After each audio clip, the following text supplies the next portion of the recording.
to my channel. I want to preface this, as I always have something to say, by saying that if I am a little bit off on today's video, I apologize. I'm fine. I've just gone through a ton of really not great stuff this week. And today was an especially difficult day for me, so I'm trying so hard to be in a great mood to get this video out to you guys. I do not want to miss my video, and making videos is what makes me happy, so I still wanted to make it. But yeah, I'm okay. If you're super nosy like I am, you guys can go see what happened on my vlog channel that I have down below. I have been vlogging all week, so you can kind of see what a roller coaster of a week it has been for me. But on to this video. This is something that's definitely a more well-known topic. It is definitely a well-known case, especially in Australia. It was kind of the first big case that shook Australia and kind of opened their eyes to the dangers that are all around them. And that is the case of the Beaumont children. So I've watched a lot of these videos. There are definitely a few videos out there on YouTube about this, but there have been a couple of new things added to the case just in the past couple of months. I've watched one video that's gone over it, but I have even more information to add on to that, so I still thought this would be a good video to talk about. So on January 26, 1966, the three Beaumont children, Jane, who was 9, Arna, who was 7, and Grant, who was 4, all went to Glenelg Beach. Now, I probably pronounced that wrong. I'm trying. I literally like choke on the word every time I try to say it. So it wasn't anything new or different for them. And you have to keep in mind, in this time period, it wasn't questioned to send your children off somewhere to the store or wherever by themselves. Jane was 9. She was very, very mature for her age, and obviously her parents trusted her with her other 2 siblings. So their mother was planning on spending the morning with a friend, and their father was at work, so at around 10 a.m. they were given money to go to the beach by bus and were told to return home by 2 p.m. for lunch that same day.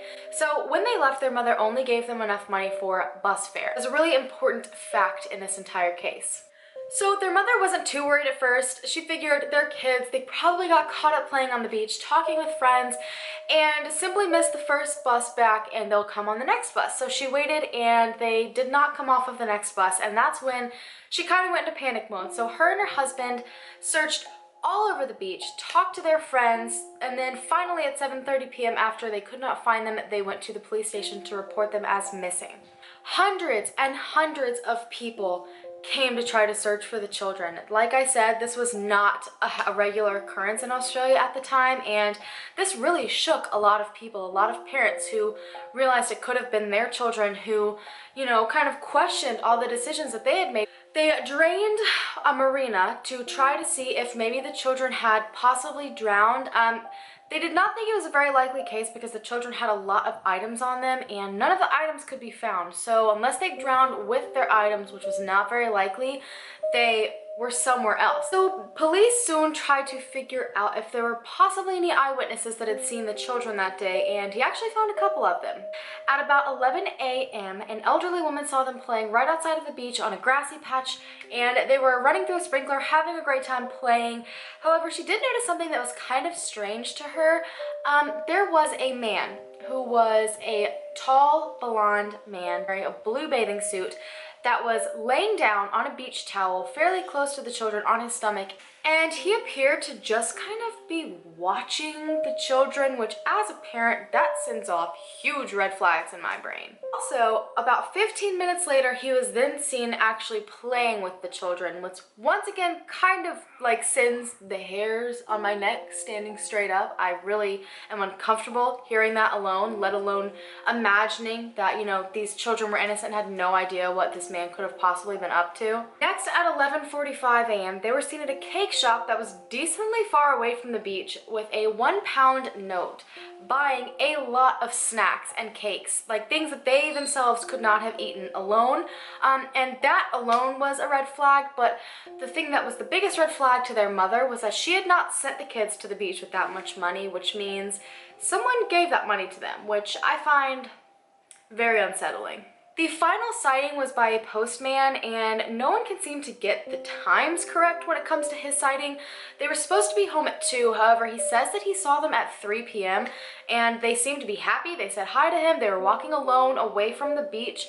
However, Jane was a very responsible little girl, and she would not have been that happy and pleased with herself or the situation, knowing that she was an hour late past when she was supposed to be home, and probably knowing she was about to get in trouble when she did get home. So a lot of people have really questioned that his times were probably not right.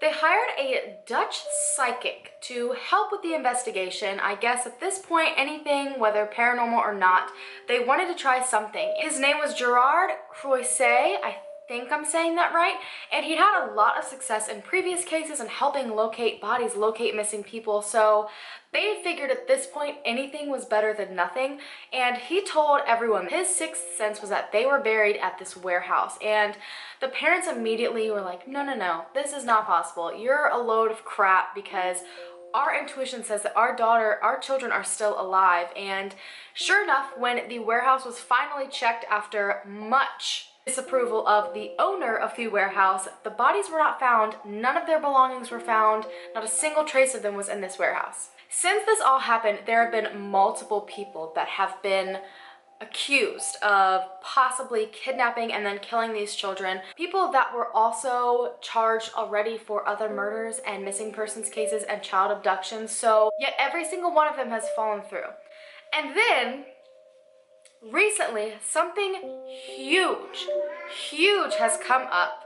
A man called Andrew McIntyre just came forward with a diary. And this diary was a journal that him and his friend kept over that exact summer at Adelaide Beach. They tracked their diving experiences and all of these shenanigans they got up to with his father, Max McIntyre, and a family friend, Anthony Monroe.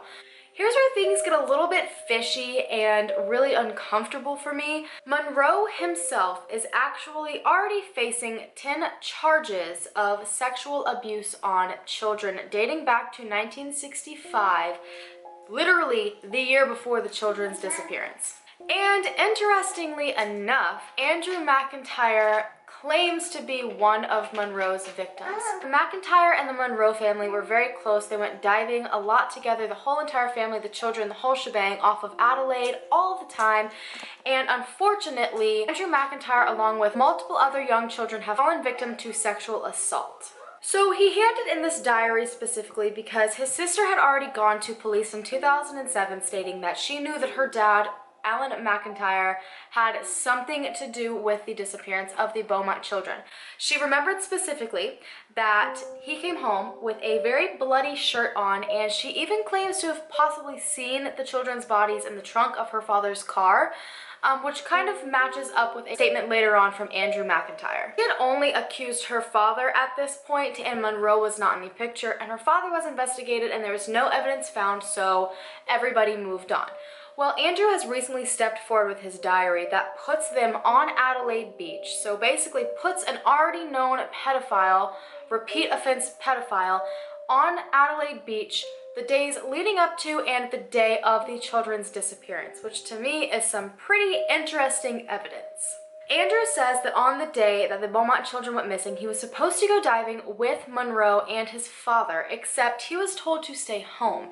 And he says that when his father got home later on that day, there was blood and sand inside of the vehicle, and his dad got home really distressed with his hands on his head and was just going like, in a sense of like, what have I just done? Andrew believes that his dad did not kill the children, but he definitely thinks that Anthony Monroe kidnapped, possibly molested, and murdered the children, and that his dad helped dispose of the bodies. Both siblings are pretty adamant and are essentially demanding that the police dig up a well on the edge of their property right outside of Adelaide. According to them, recently after the Beaumont children had disappeared, the well was filled in with concrete. Red flags absolutely everywhere. Fortunately, the police have looked into all of this evidence and say there is not a single thing that proves that either one of these men were involved. And unfortunately, Alan McIntyre is the only person that can say whether it did or did not happen, has recently passed away in a nursing home in Adelaide, Australia. The only thing he ever really stated about the disappearance itself was when he was questioned about his possible involvement in an interview, and instead of saying, oh no, like, I know nothing about this, he immediately pointed the finger at Monroe, which I find very, very interesting. Unfortunately, the well has not been dug up, and the police have said that they are not digging any further, no pun intended, into these allegations. At this point, the diary is in the hands of the police, and we've got two children who are throwing their own father under the bus, stating that he did have something to do with this, and I don't know, I get a really gross, eerie feeling about this. Parents of the Beaumont children did not fare well, obviously. I mean, I've got two children and I could not possibly imagine having them stripped away from me, one of them, let alone every single child that I have birthed. I do not understand how they have survived this, honestly, because I can say that I would probably disintegrate away into nothingness if that had happened to me. And they did end up getting divorced, and they are now living at separate retirement homes. It has been over 50 years since their children have disappeared, and I think it's very strange that two people are telling on their own father and a family friend, and one of those happens to be a child molester. And I don't know, I get a very negative vibe from the whole situation. Monroe at the time was only 21, and the people did say that the man they saw was in his 30s. However, Monroe was also a pretty tall, skinny, blonde guy, and I don't know, there's some striking similarities between pictures of him and pictures of the sketch of what the people saw that day on the beach, and I find that really unsettling. So I'm not sure, you know, maybe they really don't have anything to do with it, or maybe they do, and now the only person that could have said something has passed away. I really hope that the Beaumont parents get some sort of closure before they pass away, because I couldn't imagine, and pretty much nobody can, except for them. And I send all my love their way possible, and I hope someone eventually does the right thing and comes forward. So do you think Monroe did it? Do you think that someone else took them? Do you think they did drown and somehow drowned with all of their belongings? Let me know what you guys think down below. I want to let you guys know that next week I am doing a Q&A, and I know I gotta feel strange about Q&As sometimes, but we're about to hit 600 subscribers. So thank you. And I know you guys are probably so tired of hearing me say that, but I'm going to continue to say it because you guys blow my mind every single video that I put up. I figured you guys might want to know who I am, like outside of my little creepy world that I have here on YouTube. So ask me questions down below. I will be doing a Q&A. I know you guys are going to groan, all the men out there,